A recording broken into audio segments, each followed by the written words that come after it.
қонақтар бар. Соның ішінде спикерлер болып жатқан, спикерлер келіп жатыр. Соның бірі бірегейі Мунзир Кахф деген кісі.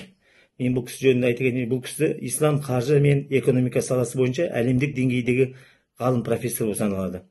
Осы Мунзир Кахф туралы сөз қозғайыншы деп отырған кезінде осы елде имам болып жүріп, сіздерге айтып жүрміз ғой алдыңғы осы дәрістерімізде.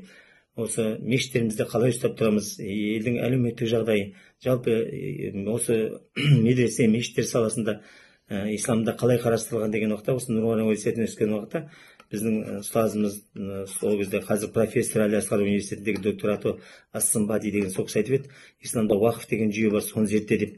Сол жүйені зерттеп ең алғашқы бакалаврлық еңбек жаздым. Сонда шетелдік жетекшім доктор Ато болса, еліміздегі жетекшіміз Шамсидин, сол кезде Нұр-Мария университетінің проректоры Шамсидин Керім ағамыз болды. Сөйтіп ең алғашқы осы уақыт туралы саласында кішкентай еңбекше жазып шықтым. Бакалаврлық еңбек бұл кітапша болып шықты 2008 жылы ежелгі және қазіргі Қазақстандағы уақыфтар деген. Бұл ең алғашқы былайша айтқанда беташар кітап болды, уақыф жөнінде саласында жазылған еңбек болды ең алғашқы. Осының ішінде мен тоқтала кеткім келіп отырғаны Мунзир Кахфтың қазіргі ислам қоғамындағы уақыф деген еңбегіне сүйендім.